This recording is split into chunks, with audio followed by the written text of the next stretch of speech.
Thank you, Abby. Okay, got it. Thank you, Abby. And I'm just going to pass it back initially. Peter Pursuti here. I lead our practice for Gallagher, and just turn it back to Andrew and Drew just to say hello locally from Omaha, one of our great nonprofit centers of excellence.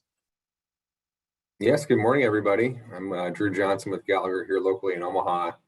Andrew Faraday is on the line as well. He is the president of the Omaha office, and we've been connecting with Abby at NAM for the last couple months here, and thought it'd be a good idea to put the Gallagher nonprofit practice in front of you guys and have some of these roundtable discussions, at least periodically. This will be the first one we do. And so Peter Pursuti heads our practice group, and he'll be the one that presents today. So again, thank you, Abby and Rosie and Angela. Again, thank you for joining. Maybe we could take a second to understand your nonprofit, if you don't mind, that you represent.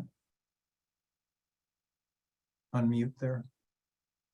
I think we have a few different on the call. We have Angela with the Foundation for Lincoln Public Schools. She's the Director of Operations. And Paula with the Brain Injury Alliance of Nebraska. And then I think just looking at the list, we should be having a few more attending from some policy nonprofits, some shelters and food service nonprofits. So we'll keep an eye on them and let them in the waiting room as they join.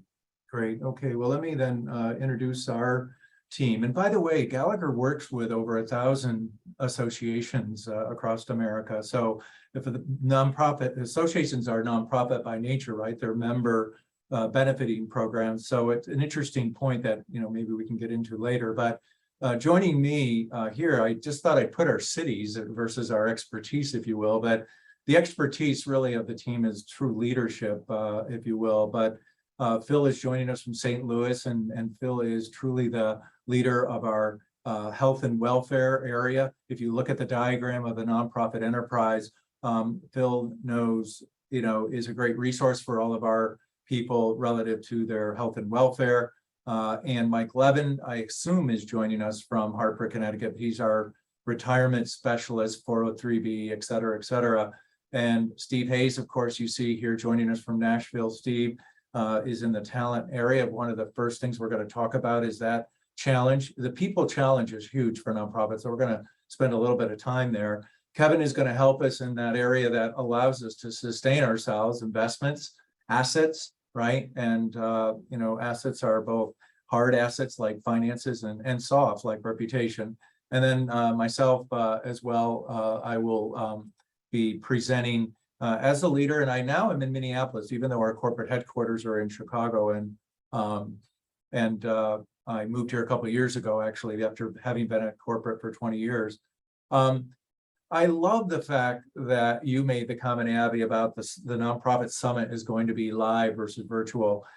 Saturday night, I happened to go to a client event at Lutheran Social Services in Minnesota, and you could see the people, and you can see that the first comment made by the leadership was, "It's great to be back." And it really was great. Look how much they raised just by putting up a card with your number on it. And it was, whether it's 500, whether it's, there were matching opportunities, but it was just it truly does feel great to be back.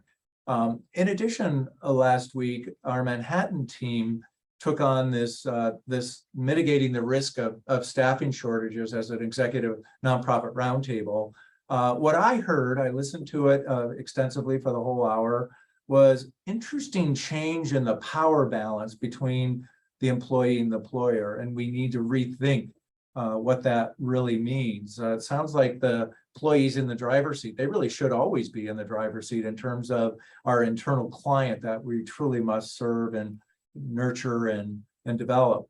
But also a sensitivity has seemingly come out of the COVID experience in terms of being more authentic and being empathetic and really trying to keep our employees connected. So despite the fact that we're moving to these flexible hybrid situations, the fact that we need to do more to connect, physically, if you will.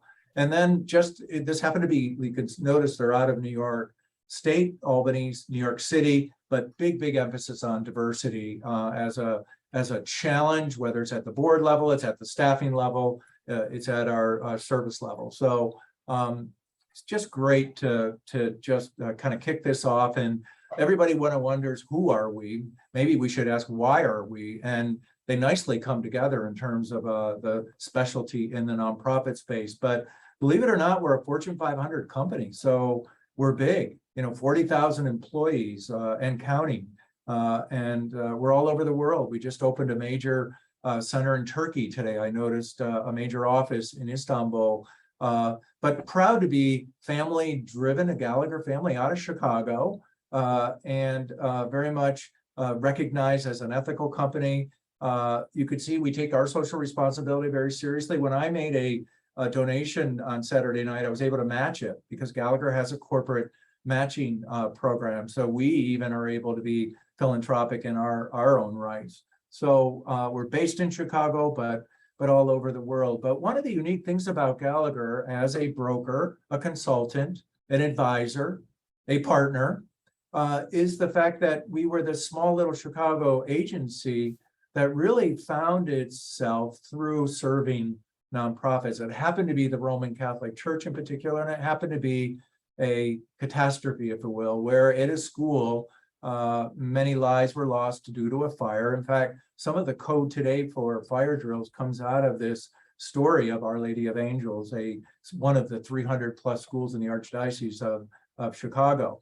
But part of what we did there was to pool these parishes and ministries and schools all together and find a way to get insurance that was adequate, because that school was woefully underinsured as an individual entity trying to get insurance. And so today we serve over 30,000 nonprofits, both faith-based and secular, around the world. I mentioned associations, look at that one down there in the bottom, but foster care, Lutheran Social Services of Nebraska actually as well, and Andrew Faraday is on that team. But you could see some of the ones where we really developed. Affordable housing is growing like crazy, especially those that service the human service side.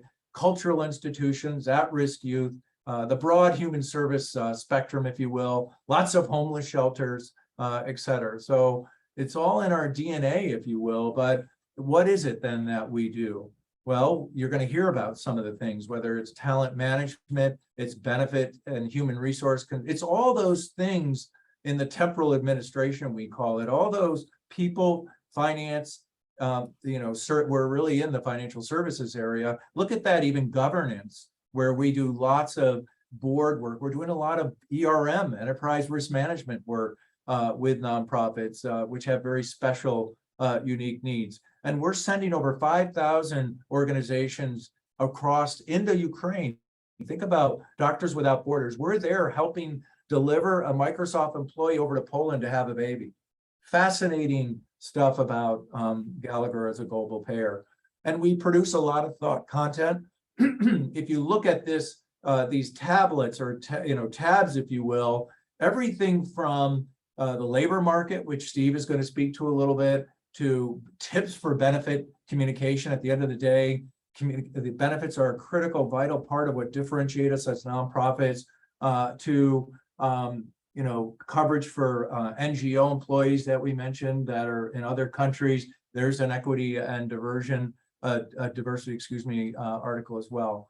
But I start with a bit of a caveat because it's a big word. It's a grab-all word, nonprofit. We actually in the UK call them charities. In Australia, we call them charities as well. But the spectrum is wide. The risk spectrum is wide. And we know for sure that we're not going to be able to achieve our mission without proper stewardship and management. But we kind of look at it through the risk lens in terms of, the least risk to the greatest risk. And by the way, all nonprofits have risk. And in fact, if you don't embrace risk, you're not going to grow. So it's not like we're trying to avoid risk. We manage risk, if you will. But what makes that risk spectrum more complicated? We would speak very differently to a Lutheran Social Services of Minnesota, for example. They're on the right side in direct care, right? They couldn't stop at COVID and work from home. And here's some of the things that help us look at where they are on the spectrum, whether it's the complexity of the operations, the size of the staff, the number of locations, the kinds of activities. So you could see we think through a little bit of a different lens in terms of how we will manage our advice to that nonprofit. And with that, we created this circle that I showed a little bit earlier in terms of thinking of these 4 big areas of people, assets, culture, and community. And want to start with the people because this is a big one. And we have really one of the best in Steve Hayes to kind of share some of his insights. He does a lot of executive search work for nonprofits, et cetera. Steve? Thank you, Peter. It's a pleasure to be with all of you this morning. And so as Peter said, my name is Steve Hayes, and I am an active participant in our executive search and leadership advisory practice. And the nonprofit sector is one of those key constituents that we're blessed to serve on a regular basis. So all we really wanted to just put in front of you today are what we're hearing from our nonprofit clients and our boards regarding some of the challenges they're facing and that we're working behind the scenes to help them with. And probably you're all facing the same things because these are systemic issues. So first, the Great Resignation and the impact that it's having on a nonprofit's ability to serve their communities and their specific customers. And that then also is compounded by the war for talent. So you have people leaving, and then it's hard to attract talent, especially with corporate dollars. They have unlimited budgets, are paying high salaries to nonprofit leaders to woo them into the corporate market because the corporate market is struggling with getting talent also. So that then leads to the nonprofit boards kind of throwing up our hands. We can't compete with, these dollars from an Amazon or an Oracle or other large companies that they're offering to pay our critical nonprofit employees. And then also just the supply chain challenges that are facing, virtually every industry and every sector, and how that's impacting a nonprofit's abilities to provide services, at a reasonable cost, if you will. And then from an employee perspective, since COVID has taken place, the power has shifted to the employee really demanding to have the ability to work remotely or work in a hybrid fashion, where clients 3 years ago would say, hey, you have to come into the office every day. Well, if that's the approach you take today, you probably will lose employees to companies who aren't making that requirement. So a lot of challenges that our nonprofit clients and their boards specifically are dealing with. And then I'd say the last one is, as you're looking for key leadership to lead nonprofits, you can't drag your feet. You've got to move fast. You've got to identify talent, put them in front of your team and your board, recruit them, sell them on why your nonprofit, what the purposes of your organization, to really entice people, because it's not all about money. To some people it is, to most it's about purpose. So really speaking about the purpose of your organization and then not dragging your feet, because other companies are also competing for that same talent and they're moving quickly. So those are the highlights that I just wanted to share. Probably, again, nothing that you all aren't unfamiliar with, but if you are experiencing these things, what you should be comforted by is you're not alone. Hey, Steve, one just quickie. I was thinking about the trend of corporate leaders moving from success to significance in their work. You talk about purpose, and how do we find for nonprofits these corporate leaders who are at that point where maybe they would pivot and take a position in nonprofits? I mean, that's part of how do you find that talent? Well, the key thing is you can't just post that and pray. You got to actually recruit. You got to go knock on doors and plant seeds with people and share with them the opportunity. The best way to do it is with your board of directors, is to enlist your board of directors. Who do they know? Who in their network are they impressed with? Who are colleagues that they've worked with in the past who might be approaching the next stage of life? And then asking your board to go knock on their doors. But the post and pray approach won't get you what you need. You really have to be intentional about proactively knocking on doors. Cool. Well, thanks, Steve. Really appreciate it. Let's continue to talk about people in terms of Phil Bushnell and just sharing some of the insights of one of the largest national surveys that any organization executes. Phil? Did we lose Phil on the phone?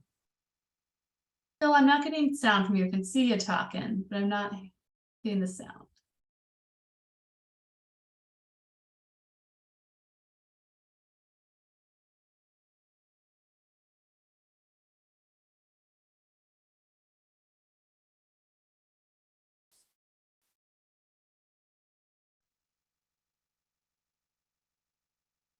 Peter, you may need to take the slides and run with it.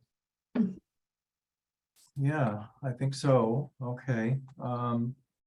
Well, on the one hand, in fact, Steve, you could help as well in terms of every year we do an annual survey of our different constituencies, whether they're hotel, real estate, construction, higher education, and it's actually called social services. So the nonprofit sector leaders that we will survey, and some of the key takeaways. And tell me, Phil, if indeed you do come on live, is there a way to help him here?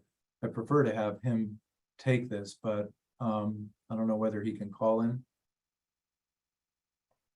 Bill, I just sent in the chat the call-in number again, if you want to try that for audio.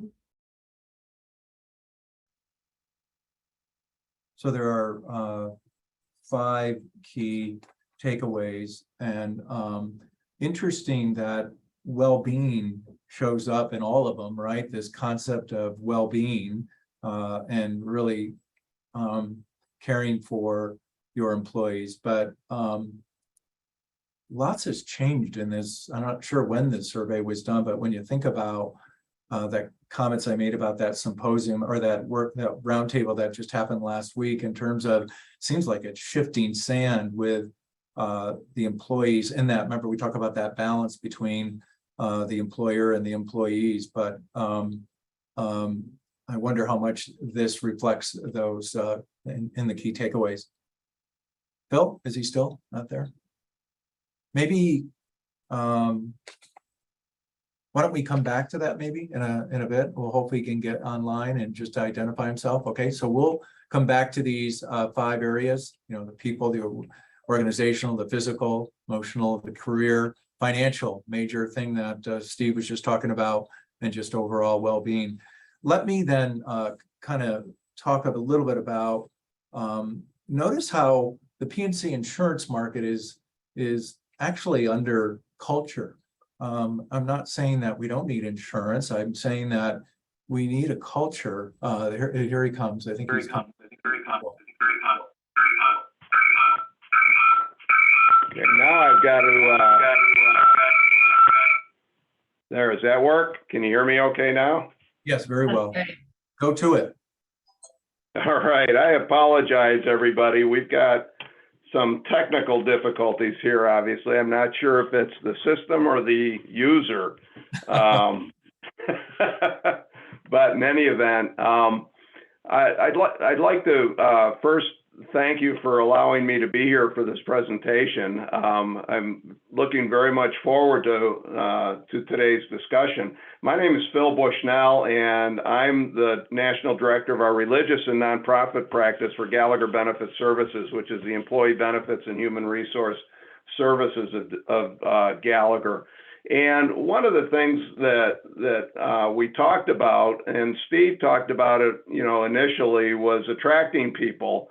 What I want to spend a little bit of time on is, once you've attracted employees, is retaining and engaging those employees. And I'd like to refer to Gallagher's Benefit Strategy and Benchmarking Survey, which is a very large survey of over 4,000 employers nationally. It's the largest survey of its kind that addresses benefit attributes as well as strategy in managing your employee benefit program. And there were really 5 key areas that I just want to touch on briefly today. The first one is people and organizational well-being strategies, physical and emotional well-being, career well-being, financial well-being, and organizational well-being, and provide you with just some of the takeaways for our nonprofit organizations out of that survey. And because of the size and scope of the survey, we had a significant number of nonprofit organizations respond, so we're able to take a data cut specific to our nonprofit respondents. And so the information that we're talking about today comes, you know, basically from the nonprofit organizations' responses to the National Benefit Strategy and Benchmarking Survey. So looking at people and organizational well-being strategy, first of all, we're finding that that nonprofit social service organizations have experienced a higher level of turnover during the COVID years, and so a lot of the focus and the top priorities for both HR and operations in our nonprofit organizations rest squarely on talent retention. Operational continuity is a primary concern, as well as smaller nonprofits start to join larger organizations and mergers and acquisitions increase overall. And we're seeing a lot of that consolidation in our space. And so, in maintaining organizational well-being, factors associated with that strategy certainly needs to be taken into account. But the number one, out of the survey, the number one priority as it relates to people was retaining talent. From an HR perspective, 68% of our respondents ranked retaining talent as their number one priority. And from an operational perspective, 62 ranked retaining talent as their number one priority. And from a total rewards perspective, the top aspects, the top total reward aspects that our nonprofit respondents indicated they wanted to enhance in order to meet recruitment and retention strategies were: number one, base salary; number two, leave policies; number three, well-being initiatives; number four, medical benefits; and number five, variable compensation or bonus programs. And obviously, this is just high level. Each one of those topics we could spend an hour or two addressing individually. But in going back, to the topic of people and organizational well-being, we can see that a better understanding of workforce priorities improves resource allocation, so limited budgets can be redirected toward recruitment and retention objectives. The next area is physical and emotional well-being. And we found that focusing on plan choice and affordability of benefits that are offered to employees strengthens the appeal of health benefits. We're seeing a lot in the area of choice. Offering multiple plans is one way to balance cost control and affordability while providing choice. We're seeing a lot of situations where high deductible health plans paired with savings or spending accounts can support the interests of both the employers and employees. And we're also seeing where the addition of worksite marketing benefits or voluntary benefits can also accent the lower cost health insurance choices, such as high deductible plans and whatnot. Another thing we're seeing when it comes to physical and emotional well-being is that the pandemic has taken its toll, where 85% of the respondents indicated that they were concerned about the impact of stress and burnout on their organization.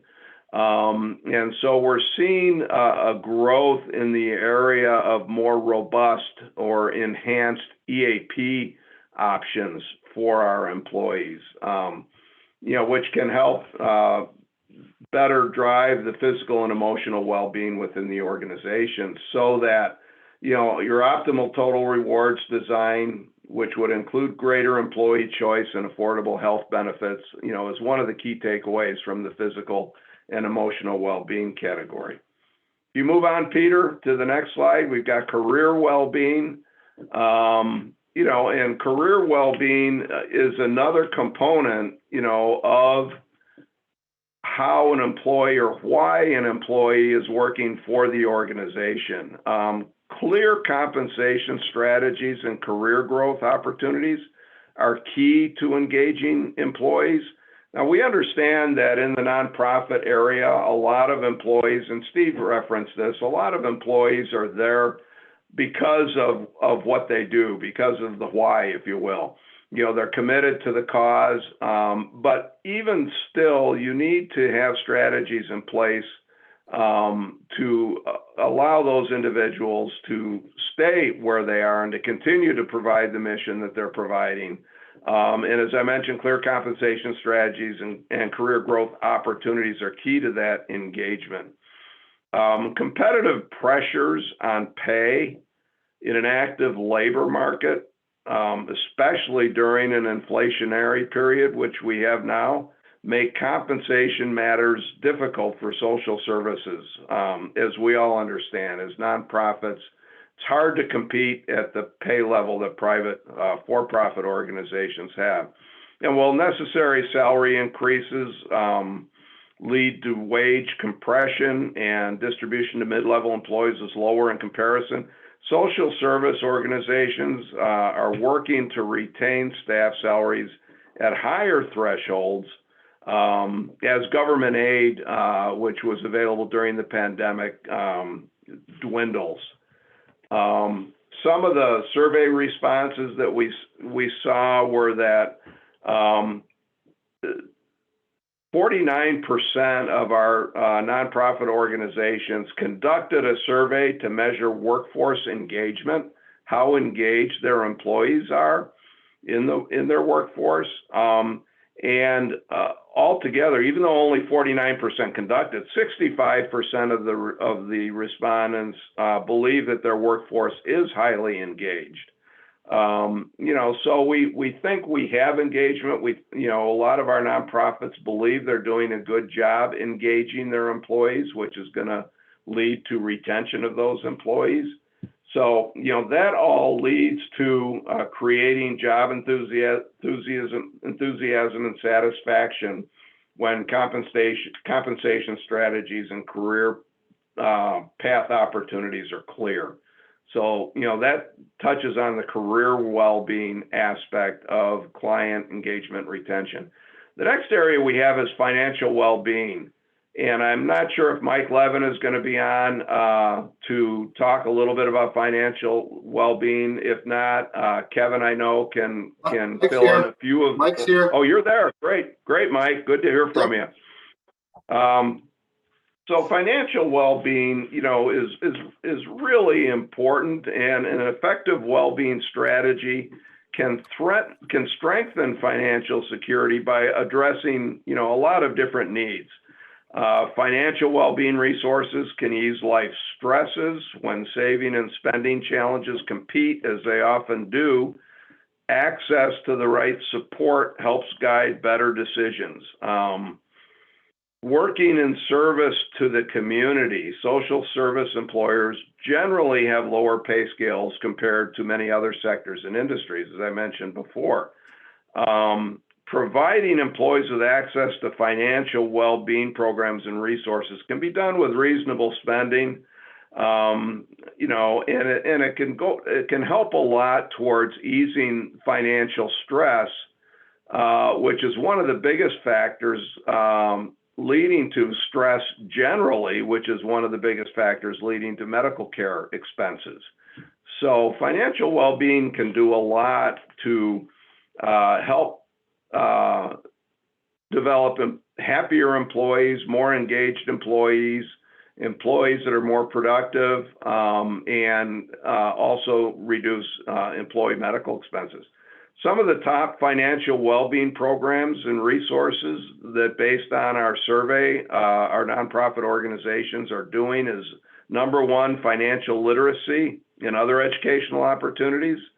Number two, we were tied with personal financial coaching sessions and employee discount programs.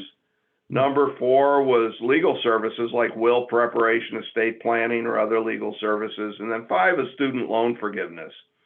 And we're also finding that a lot of financial stress can be alleviated by offering optional benefits, supplemental coverages like critical illness or pre-tax dependent care reimbursement accounts, things like that can help an individual better manage their financial well-being, which can help financial anxiety, boosting other aspects of well-being. And then finally, we come to organizational well-being. If you take all of these factors, if you take the physical and emotional well-being, career well-being, financial well-being, and you lump them all together, it helps improve your overall organizational well-being. Connecting employees to the purpose behind the paycheck enhances organizational well-being. And we're seeing increasingly that employers emphasize the organization's vision, mission, and values through communications. Communicating the value of what you're providing to your employees and communicating the value of why the employees are working for your organization can do a lot towards improving the well-being of the overall organization. So there's a growing interest in an employee assistance program. I mentioned that before, as a means to help employees better deal with life's situations and lead to a higher level of organizational well-being. And, you know, based on our survey responses, 77% of our nonprofit respondents rank employee understanding of the vision, mission, and values of the organization as the top employee communication outcome. So we've touched on a number of different things there. We talked on relieving stress through, you know, a more enhanced employer assistance program. Communication is key, with 77% ranking increased employer understanding being critical, and that can be accomplished through communication. So, you know, back to, you know, the emotional well-being aspect of your employees, which leads to the organizational well-being, we found that the top 5 areas that nonprofit employers are engaging in to promote emotional well-being include employee assistance programs with 83%, diversity, equity, and inclusion initiatives with 64% engaging in those, virtual or telephonic mental health counseling with 60% of our nonprofits engaging, stress management, resiliency or mediation programs, and then coming up 5th is time off for mental health or burnout. So these types of things, these efforts that connect employees to the purpose behind the paycheck all enhance organizational well-being. So, excuse me. So if you take all of these factors and roll them all up, that's what an overall holistic, if you will, approach to your employee benefit should help accomplish. And so although each one of these categories, you know, we could spend a day on, this is just some of the key takeaways, some of the points that might cause some area of thought to develop from this. So Peter, that's it for me. Thank you, Phil. And it once again reinforces that balance shift and great statistics and really great points. I'm going to quickly do the P&C insurance market. You got Andrew and Drew right there locally in Omaha, but it is a very difficult market. You know, where's the good news in all of this? And notice that we do a market update, and in fact, Abby has that and can share that document. I think it's about 8 pages.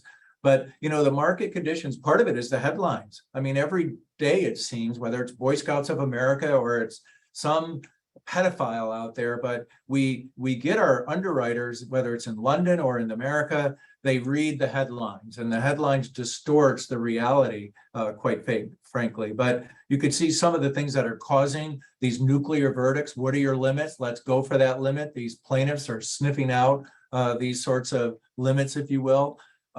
So in our document, we talk about, you know, some strategies 1 through 7. I just want to, you got to do a better job telling your story. Drew and Andrew have to help you with that, but we got to get beyond the headlines and really, whether you add videos, whether you have your general counsel talk about the things you're doing culturally. Remember, imagine taking this training outline. This is actually from a president of a children's home society where she's got a calendar. I think I'm going to show it to you later, but why do we care about safety and liability? Notice liability is way down number 6, insurance. So please don't put insurance first. You need Andrew and Drew locally, but we need a culture of accountability, right? The understanding of why we have to care about children, why we have to care about the developmentally disabled. And of course, number 7 is, it may be time to market the program. I do see some relief coming with carriers wanting to get in the business as such. I wanted to just quickly show you a data. Data is critical for us with our thousands of nonprofits. What we have here, I wanted to focus on the umbrella, excess of your package, excess of $1 million as you look at building a general liability limit. So what we did here was we did an 8-quarter review. It's all our nonprofits. It's just the umbrella coverage, not auto, not crime, not property.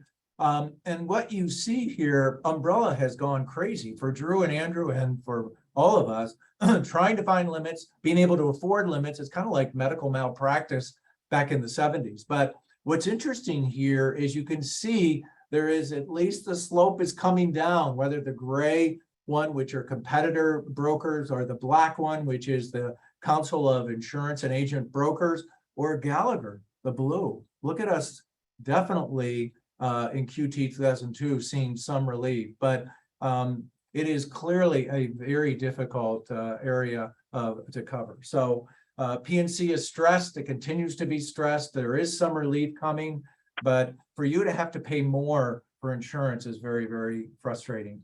Let's move into the investment side, the assets of the organization. Kevin Smith. Great, thanks, Peter. And you can skip to the next slide. Last year was, a very strong year for financial markets. 2021, really kind of the culmination of, a decade plus of very strong returns. But we put out this document last year, and I've got a full presentation on it if anybody wants it. I'm not going to go into real detail on it now, but 10 questions for nonprofit investment portfolios, because around this time last year, we did see that the sands were shifting, and the sunny skies were going to evaporate. There were going to be storm clouds on the horizon, which we've seen in spades so far here in 2022. So I'm not going to go through these in detail, but certainly rising interest rates, inflation. We've seen a fair share of downside risk in investment portfolios. So kind of thinking about these things in advance and trying to figure out how to protect your portfolios against them. For those of you who do have an investment portfolio, an endowment to protect the assets of your mission, support your mission is very important. But the first question on this list is one that I want to spend the most time on, because it does kind of carry into play all of the 9 questions that follow it. So if you can go to the next slide, Peter. Peter mentioned earlier, again, Gallagher at its core, we are a risk management organization. And so when people think about investments, they really think about one type of risk, the market risk, the ups and downs. But we really think of it in a more comprehensive approach. Alignment is a big word for us, because we do try and take a holistic view of a nonprofit investment portfolio, because we're not thinking about just the investment of the assets, but how on the margin, we can position the investment portfolio to assist in any way in terms of fundraising. How can we make the investment portfolio attractive, from a fundraising standpoint? And that's, again, making sure you've got sound governance in place, making sure you're paying reasonable fees, making sure you can, tell potential donors that you've got, independent third-party oversight in place.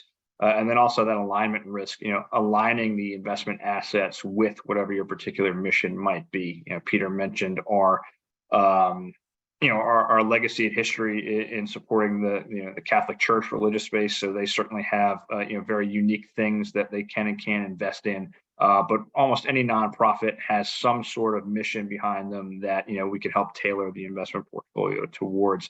And then there's the spending of assets, and that's really where that longevity risk comes in. Again, making sure that the assets are aligned properly to help meet long-term spending, and vice versa. Obviously, again, we're not raising and investing these assets for our health. They're designed to support a specific purpose, and the specific purpose is to spend those dollars. But you really do have to kind of balance, spending dollars today versus spending dollars tomorrow into the future, and trying to adjust a spending policy that makes sense. So your investment assets can exist, as they're designed to, in perpetuity, to help support your mission, not just today, but down the road. So those are the kinds of things we think about from an investment perspective when it comes to nonprofits. Certainly able to answer any questions, but that's all I've got for now. I'll pass it on to Mike to talk about the retirement side. Thanks, Kevin. Okay, Mike from Hartford, Connecticut. Live from Hartford. So I am here, and thanks everyone for joining us. We've talked a lot about a lot of different things, and I think many of those topics that Steve or Phil and Peter, as well as Kevin touched on, all get wrapped up and included in any retirement discussion. Here's a few things that we're seeing that exist on the landscape for nonprofit organizations.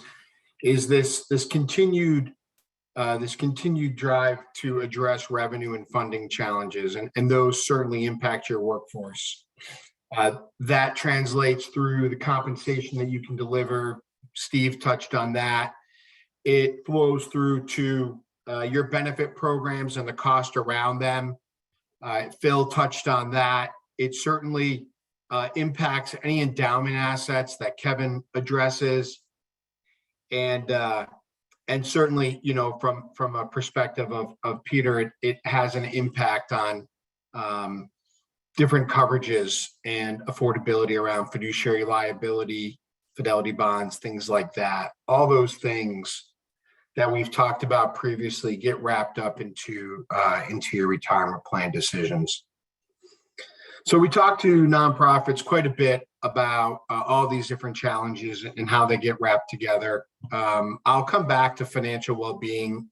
That's such a huge topic right now. It really deserves a little bit of it, of its own spotlight. But we certainly see an increasing focus on the cost reduction strategies that you could employ around the 403B plan or the pension plan if your organization maintains one. There is a tremendous amount of legislative activity around retirement. We haven't had significant pension reform since 2006, and that's all getting manifested now into several different acts and several different proposed acts. The Secure Act came along before the pandemic. The CARES Act came along as a result of the pandemic. There's 3 or 4 different bills floating around Congress right now. If you're not familiar with these, then I would encourage you to become familiar with them. Many of them are very good and beneficial things, believe it or not. And they have broad bipartisan support. Phil talked about, I'm going to turn my video off just because I think I'm having a little challenge here, but we see, as Phil mentioned, financial literacy and well-being as a tremendous interest point and needed across your workforce.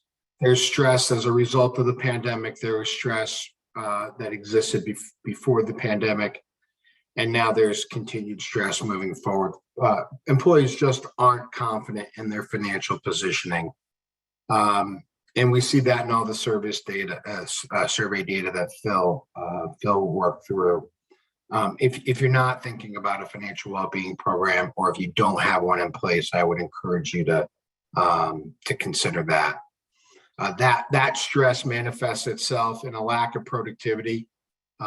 There's a variety of data points out there, but the average employee spends about 10 hours a week thinking about their personal finances while they're working on the mission that you want them to be working on.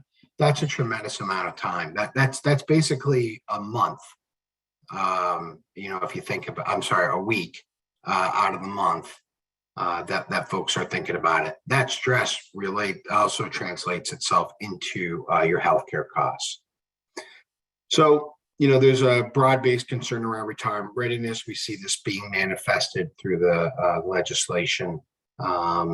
And lots of different ideas. Some of them very good: student loan debt, repayment process, and forgiveness programs. You have a tremendous recruiting tool at your disposal if you're not utilizing it in the public service loan forgiveness program. No for-profit organization can deliver a forgiveness program but if you work for a nonprofit, you're able to deliver that to employees. It can be challenging for an employee to navigate through, but nonetheless, there are specific programs around that, and that's a wonderfully popular recruitment tool. So again, to Steve's points about recruitment and Phil's points about retention, if you're not familiar with that tool, I would again encourage you to be so.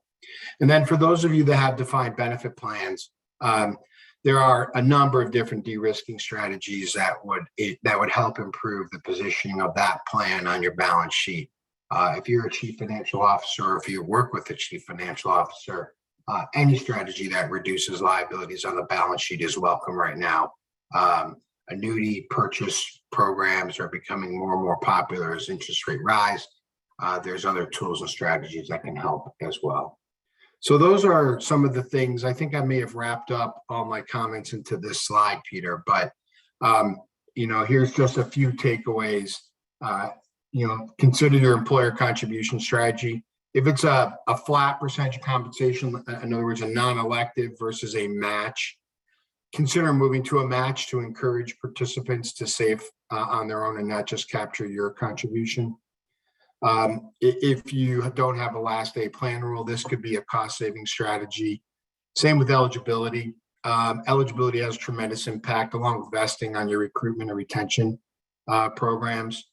This is where the 403B plan can really complement what you're trying to do from a recruitment and a retention on these kinds of things. If you haven't taken a look at your plan administration expenses, the provider marketplace is extremely competitive right now.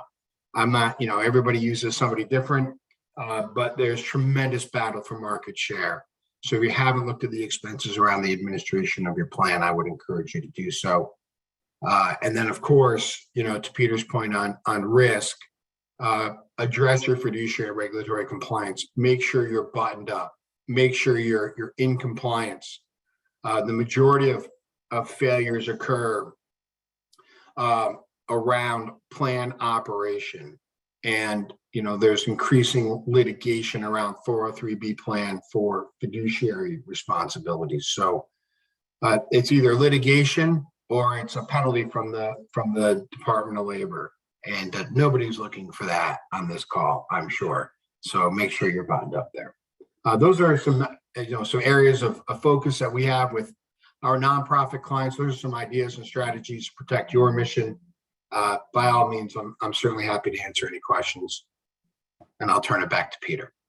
Thanks, Mike. And as we kind of close out here, coming around the circles of people and assets and culture and community, at the end of the day, it's all about all of us being leaders, if you will. I was intrigued by this particular CEO of a nonprofit in West Virginia laying out a leadership training series.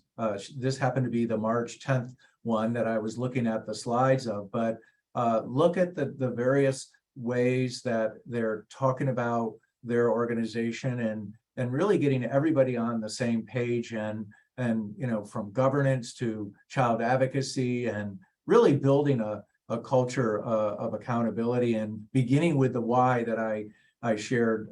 Who is responsible for safety? Well, that's where we kind of come into this community aspect of all that we do. And she says, yes, it's the leadership, but what about all of our employees? And what about all of our families and stakeholders? And what about all of the volunteers that help serve us? And I would add, what about the partnerships that we can have with local authorities who want to be there, other social service agencies, which might become an alignment, a partner someday. But it really is everybody's responsibility. And so with that, we're closing out. Abby, I don't know whether anybody has a question, a clarification, but we're here to listen. Thanks so much, Peter, and everyone from the Gallagher team.